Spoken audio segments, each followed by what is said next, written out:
हमारे साथ राजकुमार सैनी जुड़े हुए हैं, लोकतंत्र सुरक्षा पार्टी के अध्यक्ष हैं, सुप्रीमो हैं। उनसे खास बातचीत में हरियाणा न्यूज 24 पर प्लेटफॉर्म पे। सैनी साहब, आपका बहुत बहुत स्वागत है हमारे हरियाणा न्यूज 24 पे। आपसे जानना चाहेंगे, आपने सैनी साहब कांग्रेस को समर्थन दिया है, तो एकदम ये हृदय परिवर्तन कैसे हो गया आपका? ये हृदय परिवर्तन नहीं है, नीति निर्धारण है। क्योंकि जो आज की डेट में समय की मांग है वो ये है कि जो जातियां, जो लोग पीछे रह गए, जिनके बारे में हम बोलते हैं, और फिर लोग जो कब्जाधारी हैं वो जाति पाति के आरोप लगाने लगते हैं, जो जाति पाति करके उन लोगों को चुभन होती है इस बात की कि भाई कोई इंसाफ मांग रहा है, इंसाफ मांग रहा। राहुल गांधी ने आज बड़े खुले मन से कश्मीर, कन्याकुमारी से कश्मीर और मणिपुर से महाराष्ट्र तक सामाजिक न्याय की बात करी और जातिगत जनगणना कराकर जो हिस्से में पीछे रहेगी जातियां, उनको इंसाफ और सामाजिक न्याय देने की बात करी। अगर आज हम इस बात के लिए जो अम्बेडकराई और फूलेवादी विचारधारा के लड़ रहे हैं, ये वही लोग हैं जिनके साथ ठगी हुई, जिनके साथ भेदभाव हुआ, जिनका शोषण हुआ। तो मैंने लगभग 100 दलों को ये समझाया कि हम यही बात तो कह रहे जो आज राहुल जी कह रहे। अगर आज हम इकट्ठे नहीं होते तो इसका मतलब हम खुद भी बेईमान और खुद भी हम इस मुद्दे को नहीं चाहते। अगर आज इतनी बड़ी पार्टी ने ये मुद्दा उठाया है सामाजिक न्याय का, अगर आज हम इस मुद्दे के मुताबिक उनको समर्थन नहीं करते तो समझ लीजिए कोई इन फ्यूचर कोई भी पार्टी इस मुद्दे को उठाएगी ही नहीं। सैनी साहब, पार्टी बहुत जल्दी जल्दी बदलते हैं, क्या है? क्या कभी तो आप ओबीसी चेहरे के रूप में, पहले प्रश्न मेरा ये रहेगा आपके साथ, क्या कांग्रेस आपको सबसे बड़ा ओबीसी चेहरा समझती है? अगर चेहरा समझती हो, क्या आपको बहुत बड़ा कोई सीएम के रूप में या डिप्टी सीएम या कुछ और बड़ा? मैंने अपनी पार्टी को उसमें कांग्रेस में विलय नहीं की। हमने तो लगभग 32 पार्टियों ने उस दिन समर्थन दिया था, अनकंडीशनल समर्थन, कि आप जो कह रहे हो अगर वो आप करते हैं तो हम आपको सपोर्ट करते हैं, विदाउट एनी बार्गेनिंग। ना कोई पद, ना कोई टिकट, ना कोई मतलब बार्गेनिंग, कि आप अगर सही कह रहे हो तो फिर आप जो है ना, जैसे बीजेपी आज मतलब जो है ना ओबीसी के वोट को कैप्चर करने के लिए ओबीसी में से मुख्यमंत्री भी बनाती है और दुष्यंत चौटाला को समझाती है कि आपका मुद्दा विधानसभा है, लोकसभा नहीं है, आप बेचारे बनो और शोर करो जनता में कि बीजेपी ने हमें धोखा दिया है और बेचारे बन के जाटों के वोटों का डिवीजन करो। ये रणनीति की हिस्से हैं।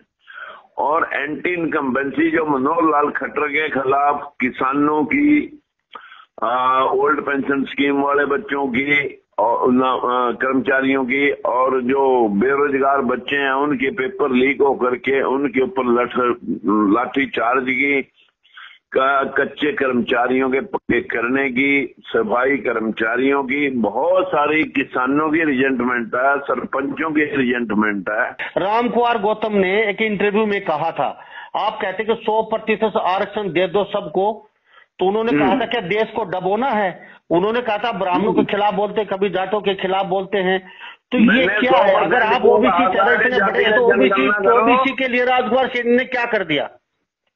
मैं ये कह रहा कि जातिगत जनगणना करो, जो आज राहुल जी कह रहे हैं वो इसी बात के लिए समर्थन दिया है कि 100% आरक्षण सभी जातियों को उनका हिस्सा मिलना चाहिए। ये है 100% आरक्षण, चाहे ब्राह्मण, बनिया, ठाकुर, पंजाबी कोई भी आ, ABCD, मैं नहीं कहता बैकवर्ड और शेड्यूल कास्ट को दो, सबको दो, लेकिन संख्या मुताबिक। ठीक है सैनी साहब, आप ओबीसी चेहरा है, बहुत बड़े अक्सर आप फाइट करते हैं, कभी सडोरा से चुनाव लड़ते हैं, कभी आप कुरुक्षेत्र से चुनाव लड़ते हैं, कभी आप बड़ौदा से चुनाव लड़ते हैं, तो ये क्या है, सब जगह से चुनाव लड़ते हैं, कभी बीजेपी के साथ दिखाते थे, कभी कांग्रेस के साथ दिखाई देते, कुछ बताना चाहिए, थोड़ा समझ में नहीं आया हमारा। मैं मुद्दे के साथ हूँ, आज भी मेरी पार्टी है और मैं अपनी पार्टी को चला रहा हूँ। मैंने किसी में ना मर्ज किया, ना मैंने एक बार बीजेपी छोड़ने के बाद मैं दोबारा कभी धूप के चाटने नहीं गया। गया हो तो तय बता सकता है। ठीक है, आप ओबीसी चेहरा बहुत बने हैं, हमेशा आप ओबीसी बने नहीं करता, लोग बनाते हैं। चलो ठीक है, लोग बनाते हैं।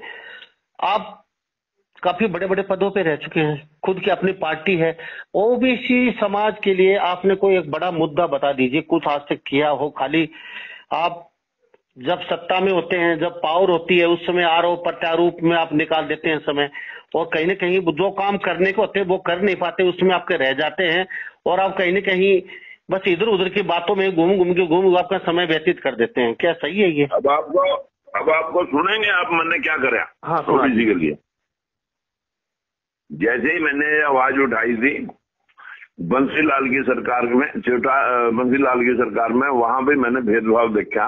जब विरोध करा तो उसने पार्टी से निकाले, हमने बंसीलाल हटा दिया। अगले बार चौटाला बने, 3200 जेबीटी टीचरों के ऊपर भर्ती में भेदभाव हुआ, 70% निचले दलित SC/BC की ही मेरिट थी, उसने वो लिस्ट फाड़े, वो लोग लगा दिए जो नहीं थे, नहीं टेस्ट में भी नहीं थे, उसकी सजा वो भुगत के आया, हमने उसका विरोध करा था। तीसरी बात, बीजेपी के साथ लगे ओबीसी मोदी को ले आए ओबीसी चीफ प्राइम मिनिस्टर बनाने के लिए। हमने कहा भाई अब हमारा भगवान आ गया और ये फैसला करेगा। अब मेरे पास, मैं आपके पास एक फोटोग्राफ भेजूंगा, आज पूरे देश में जो 52-55% ओबीसी है उसकी हिस्सेदारी 11.25% है। और जब हमने इसकी आवाज सुप्रीम कोर्ट में इसकी अपील डाली कि हमारे साथ भेदभाव हो रहा है, सुप्रीम कोर्ट ने फैसला कर दिया जिसमें जाट आरक्षण की बात जिसको आप कह रहे हो, मैंने उस दिन भी एक ही बात कही थी कि अब देश में समय ये आ गया कि जाटों को भी आरक्षण चाहिए तो ब्राह्मण बनिए, ठाकुर को भी आरक्षित कर दो, जनसंख्या गिनो, सबको हिस्सा 100% आरक्षण कर दो। इसके अलावा मेरी कोई क्लिप हो आप वो चलाइए। ठीक है सैनी साहब, 2016 में जब जाट आरक्षण उस समय काफी चर्चा में थे आप, काफी चर्चा में आपका लोग करेंगे, जब इंसाफ मांगेगा कोई उसकी तो चर्चा रहेगी, जो इंसाफ के लिए लड़ेगा उसकी चर्चा रहेगी। ठीक है सैनी साहब, आप कांग्रेस में गए, बहुत अच्छी बात है, सीधा यार राहुल गांधी के साथ बैठ के आपने अपना समर्थन उनको दे दिया, चलो मैं आपके साथ हूँ, मुद्दों के साथ हूँ, लेकिन नीचे देखा जाए तो हुड्डा के साथ कहीं ना कहीं आपकी अब भी पड़ती दिखाई नहीं दे रही है, और हुड्डा साहब उस मीटिंग में आप, हाँ जी भैया सुनो, मैं टिकट मांगने जाऊँ तो मैं हुड्डा को जाएगा मिन्नता करूँ, मैं मांगने ही नहीं गया टिकट, वो तो लोगों ने देखिए जी, लोगों ने सोशल मीडिया पर ये चला दिया कि राजकुमार सैनी लड़ सकते हैं कांग्रेस के साथ जुड़ करके सोनीपत लोकसभा से इलेक्शन, और उससे 2 महीने पहले जींद में एक सैनी कुंभ हुआ था, उसमें लोगों ने जो मेरा स्वागत किया था उसको देख करके बीजेपी भी डरी हुई थी कि यार आज भी राजकुमार सैनी के ही साथ हैं लोग, और अब प्रदेश अध्यक्ष भी वहां मौके पर थे, लेकिन प्रदेश अध्यक्ष के प्रति वो नारे लगे वो जो राजकुमार के लगे। इस बात की तो CID ने रिपोर्ट करी होगी। तो जैसे ही सोनीपत से मेरे चुनाव लड़ने का मैसेज प्रदेश में उठा तो बीजेपी ने आनन फानन में एक तीर से 5 शिकार करे। पहला शिकार कि आया राहुल को ना इसको दुष्यंत को कि आप ये छोड़ दो लोकसभा की सीटों की फरियाद, आप बढ़ो बेचारे कि बीजेपी ने मेरे साथ धोखा किया और उठा के वोट काटो, और विधानसभा में हम तेरे को साथ ले लेंगे, और ले लेंगे मैं आज बताने लग रहा जो समझौता अंदर खाते का। दूसरा नंबर, मनोज लाल खट्टर के खिलाफ एंटी इनकम्बेंसी, उसको काटने के लिए उसे लोकसभा में भेज देते हैं ताकि 100 सुनार की अगलवार की सारे किसान मजदूर जो सरपंच नाराज है सारी नाराजगियां दूर हो जाए। तीसरा निशाना कि ओबीसी वोट बैंक को कैसे साधने, उनको दिया तो कुछ है ही नहीं, सुप्रीम कोर्ट में मोदी देके आया हल्फनामा कि मैं जातिगत जनगणना नहीं कराऊंगा, इससे सारे नाराज थे।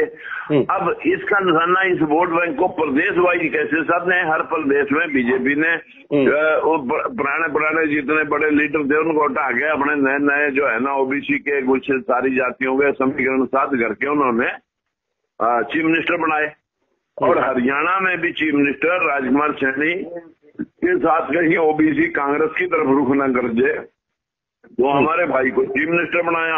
इसका धन्यवाद मैंने बीजेपी और नायब जी का भी कर दिया कि भाई कम से कम बीजेपी को समझ में तो आ गया कि बिना ओबीसी के अब नैया पार नहीं लग सकती। यही पोजीशन में हम कांग्रेस में भी यही बात कह रहे कि भाई अगर जो हजारों सालों से त्रस्त है अगर आप उनका हिस्सा नहीं दोगे तो हम लोगों को क्या जवाब देंगे। जब तो मैं जाऊं टिकट मांगना फिर तो मैं उड्डागी मिन्नता करूं कि भाई मैंने एक टिकट दुआ दे। मैं कौन सा टिकट मांगने गया या मैं कोई कंडीशन लेकर गया, मैं तो सिर्फ समर्थन देने गया मुद्दे के आधार पर। तो कैसे चुनाव भी लड़ने वाले हैं आप? मैं जो है ना जो तो जिस तरह कांग्रेस आपस में एक दूसरे का मतलब जो है ना वो करती रहती है कटाक्ष, तो इस तरह के माहौल में चुनाव का कोई फायदा नहीं है। और अगर यूनानिमसली इकट्ठे होगा कोई काम करेंगे तो अपन फिर सोचेंगे। बीजेपी वाले कहते हैं अब 2029 का चुनाव लड़ रहे हैं हम, 2024 का हम जीत चुके हैं। कांग्रेस की धड़ों में बटी हुई, इनकी जूतियों में घेर बट रही है, इनको आपस में धड़े नहीं बने, ब्लॉक सत्र पे इन्होंने गठन नहीं कर पाई, हमारे से क्या फाइट करेंगे। ये बीजेपी के लोग कहते हैं, क्या सही मानते हो आप इस बात को? नहीं, ये जो बीजेपी है ना उनमें रणनीतिकार इतने बड़े बड़े हैं, उन्होंने लोग शोर मचा रहे हैं, लोग इतना शोर मचा रहे हैं कि रेलवे बेच दी, एयर इंडिया बेच दी, बेल बेच दिया, सेल बेच दिया, फलाना कर दिया। मैं यार ना बेचा थोड़ी है, खरीदा भी बहुत कुछ है। ईडी खरीदी, सीबीआई खरीदी, चुनाव आयोग खरीदा, मीडिया खरीदा, बहुत चीजें खरीदी भी तो है ना उन्होंने। तो खरीद फरोख्त में जो है ना 100 करोड़ रुपये के एक जिले में बड़े बड़े ऑफिस बन गए, ये बिना भ्रष्टाचार से बने। आज इलेक्ट्रोल बॉन्ड के ऊपर जितनी कंपनियों के ऊपर सीबीआई रेड हुई, चलाएंगे आप इसको? सीबीआई रेड हुई, इलेक्ट्रोल बॉन्ड उन्होंने हफ्ते के अंदर अंदर खरीद कर इनको पे कर दिए। ये भ्रष्टाचार तो ये था जी, वे फरोख्ती भी थी, धमकाना भी था और लूटना भी था। सैनी साहब, विधानसभा चुनाव तुरंत इसके बाद है, क्या आप फुल फ्रेश 90 की 90 सीटों पे अपने विधानसभा उम्मीदवार उतारेंगे? विधानसभा में 90 की 90 लड़ूंगा। विधानसभा में 90 की 90 लड़ूंगा। यानी कि फुल फ्रेश अपने खुद सेल्फ डिफेंस अपना चुनाव लड़े, किसी के साथ अलायंस नहीं होगा लोकतंत्र सुरक्षा पार्टी का? नहीं, अलायंस आज हम किसी को सपोर्ट दे रहे हैं तो अलायंस दे भी सकते हैं, यह क्या बात? तो आने वाले लोकसभा के रूप में कैसे देखते हो सैनी साहब? 10 सीटें बीजेपी की दावा कर रही है, 10 की 10 सीटें हम जीत चुके हैं, और उधर कांग्रेस दावा कर रही है कि हम 5 सीटें तो जरूर हमारी जीतेंगे। बीजेपी तो 400 पार की बात कर रही है जी। अब वो 400 पारा या मतलब जैसे एक बार कांग्रेस का 1977 में कहीं ऐसा हल ना हो जाए, हवाई जो है ना, क्योंकि भ्रष्टाचार का जो इस वक्त आलम है इलेक्ट्रोल बॉन्ड का, वो सुप्रीम कोर्ट ने 3 केस इनके मुंह पे तमाचा मार के बता दिए कि ये तुम्हारा जो इस तरह का धंधा है किसी को विपक्ष को खत्म करने का, कंपनियों को उजाड़ने का और इस प्रकार से धन को लूटने का जी, ये चुनाव आयोग को कैप्चर करने का, ये तमाचा जो है ना 3 तमाचे इकट्ठे मारे 3 दिन के अंदर सुप्रीम कोर्ट ने। आपने पढ़ लिए होंगे सारी खबरें? जी जी जी। और कोई मीडिया चला दे तो बता दिए, एक भी टीवी के ऊपर मैं तो कोई खबर इन तमाचों के बदले में कोई खबर अगर निर्भीक होगा कोई, आप जैसा न्यूज 24 चैनल आपका या आप ही चला दो कम से कम। जी जरूर जरूर जरूर जी, कोशिश करेंगे इसको चलाने की। तो सैनी साहब, बाकी निराधार आरोप देखिए, किसी के कहने से पत्रकार जी मैं आरोपी नहीं हो जाता। आपने कह दिया, किसी और ने कह दिया, अगर मैं आरोपी था, मैं जुर्मदार था, मैंने जहर उगला था और मेरी वजह हरियाणा जला था, तो फिर मुकदमा मेरे पर भी होना चाहिए था। जहाँ 2200 मुकदमे बने थे जिन लोगों ने उत्पात किया था, मुकदमे वहां बने। मैंने सिर्फ सामाजिक न्याय समरसता की बात करी थी, लेकिन ये बात जरूर है कि जो इंसाफ मांगता है उसकी जान के ऊपर हमले जरूर होते हैं, उसके ऊपर आरोप भी लगाते हैं। इस देश में तो जिन लोगों ने देश की आजादी के लिए लड़ाई लड़ी, उन्हीं की गर्दना कटी है। मेरे साथ काम वो होया, मुर्गा सवेरे जगाता है, शाम तक उसकी गर्दन पे छुरा घूम जाता है।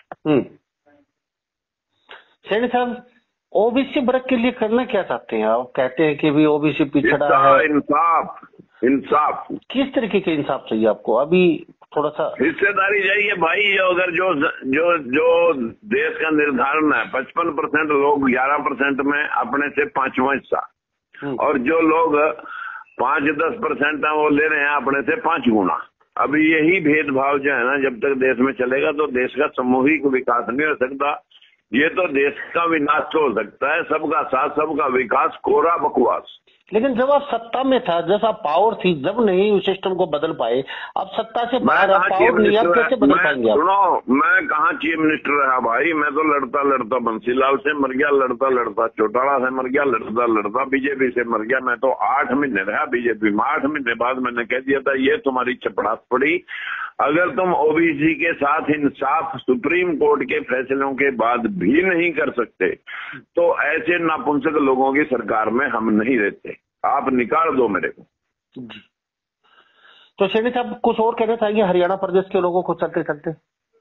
आपके माध्यम से मैं कहना चाहूंगा भाइयों, समरसता और सद्भावना के लिए मैंने एक प्रयास किया कि मेरे किसी शब्द से, जो कि मैंने कहा नहीं, जो आरोप मेरे ऊपर लगाए गए लोगों के द्वारा, वो निराधार होने के बावजूद भी मैं कहूंगा कि आज हमारे देश में पाखंड और अंधविश्वास की इस खोखली राजनीति से हट करके हम एक शुद्ध राजनीति लाएं। जो भाई राहुल जी कह रहे हैं कि हम सामाजिक समरसता लाएंगे, आज कांग्रेस का कल्चर बदला हुआ है, हमें एक बार फिर आजमाने चाहिए कांग्रेस।